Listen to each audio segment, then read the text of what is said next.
Hello everyone, Flan here, and today we are going to 3D print my skull using the CT scan that I obtained in the previous video. CT scans can be created into three-dimensional images, and those 3D scans can be converted into 3D models, which can then be sent to a 3D printer that we can actually print out our actual bones with. To do this, we have to segment out different parts of the CT scan and then create models out of them.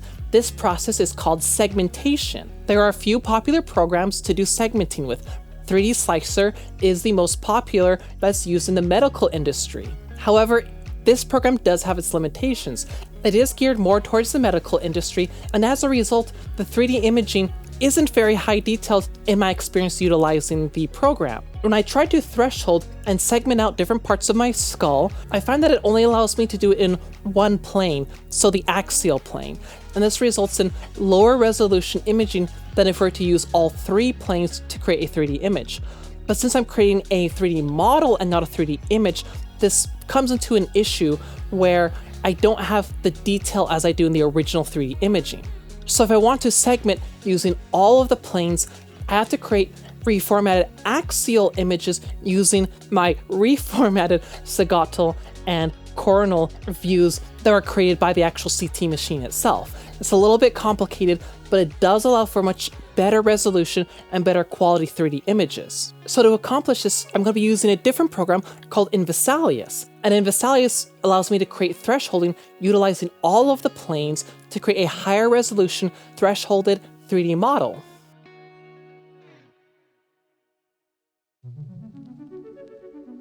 To get this type of resolution, you do need a certain kind of CT scan. You don't want to go to just any CT imaging center and be like, hey, I want a CT scan and get my files.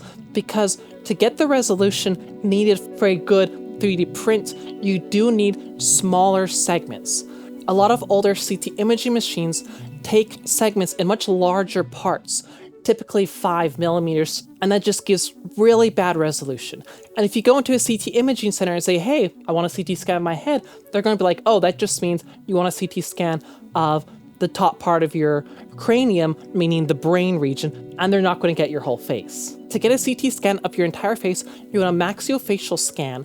That's your entire face, and when they do a maxillofacial scan in the axial plane, they will also capture the entire skull, as will go from the top all the way to the bottom of your chin, including grabbing some of your spine here. What you want to do is get a CT scan that has slices done in such a way that the thickness is less than 1 millimeter, and you want your interval to be set in a way that's smaller than the thickness so that you have overlap.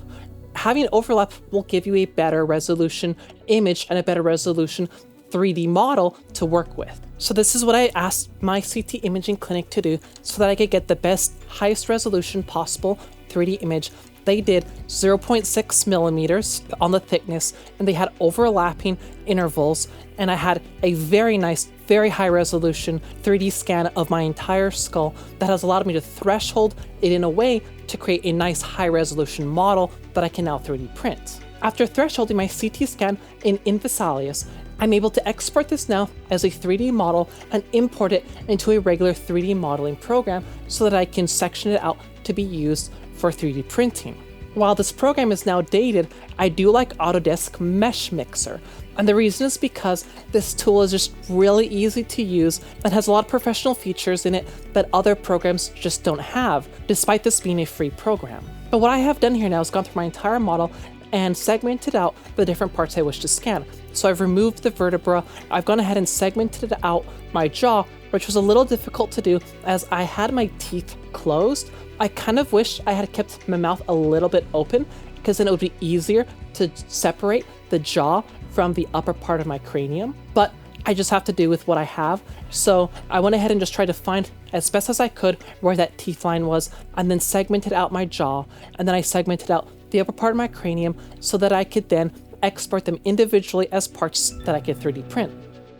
On my first attempt to 3D print, I decided to just 3D print my entire skull, and all I did was cut the jaw off, and then I cut the top of my cranium off and created little pegs on it so that I could take the top off and look on the inside of my skull, because I thought that was really cool.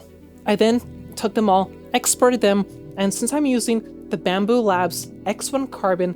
I went ahead and used Bamboo Studio, which I really like. It's basically a reskin version of Prusa Slicer, and Prusa Slicer is already a really good slicer. So Bamboo Studio, the fact that it integrates seamlessly with my X1 Carbon, I can just send it all off. I don't have to think about anything. That's one of the reasons why I love the X1 Carbon so much, is that it's just so plug and play. It is expensive. I'll give it that. It is an expensive 3D printer. But man, it has taken so much of the headache out of 3D printing for me. And so, here we go. Let's get this printing.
So there we have it, version 1 of my skull.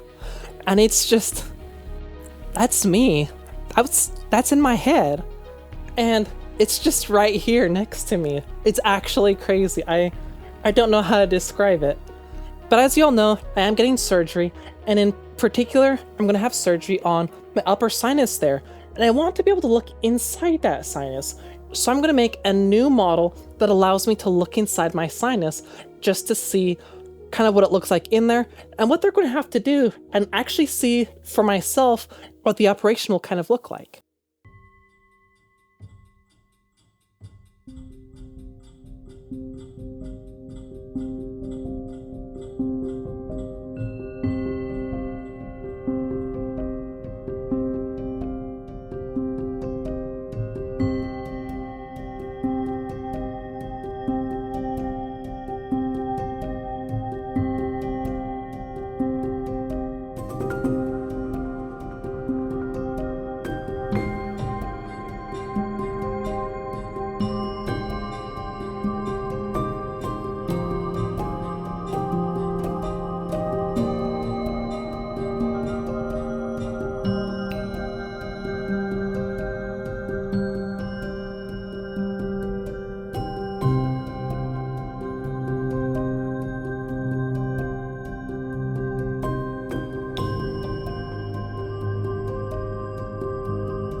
Okay, so we have version 2 of our skull now.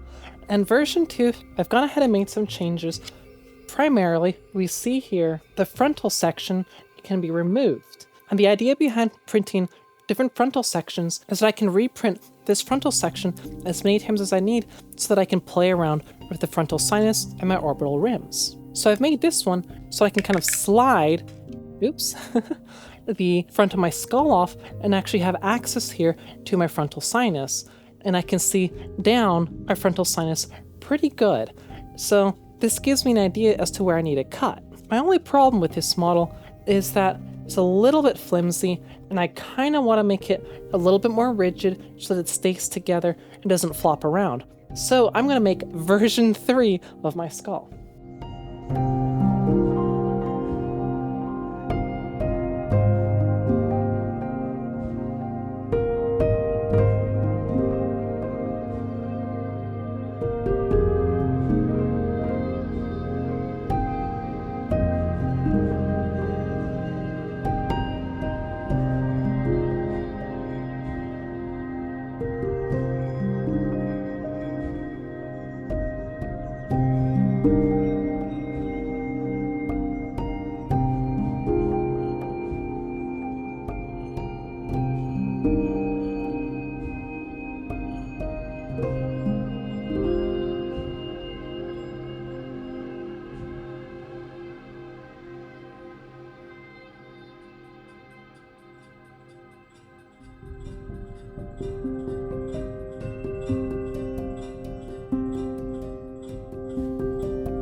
So I am now on version 3 of my skull, and this is the final version. In this version, all the pieces are held together using wedges, so the entire skull can now move around freely and parts don't come falling off. So what this allows me to do is slide the parts off my skull, just like I did with the frontal sinus region. I've also altered it so I can move just the maxillofacial region here, and I can then separately slide off my frontal region with my brow and my orbital rims. That way I can 3D print this individually and just kind of play around with it. And of course, I can slide off my frontal sinus here, and I can see right down the frontal sinus and kind of get an idea as to how the surgery is going to be operated to reduce my frontal sinus and reduce that brow. I now just have a million versions of my skull, and I'm trying to hold all of my bones, and I can't. I printed like so many of these extra frontal sinus regions because I just wanted to cut into them myself because I thought it was silly. Oh my gosh. Now my bones are all over the floor. So anyway, I hope that you all found this video informative, and if you guys want to follow this channel, make sure to like and subscribe.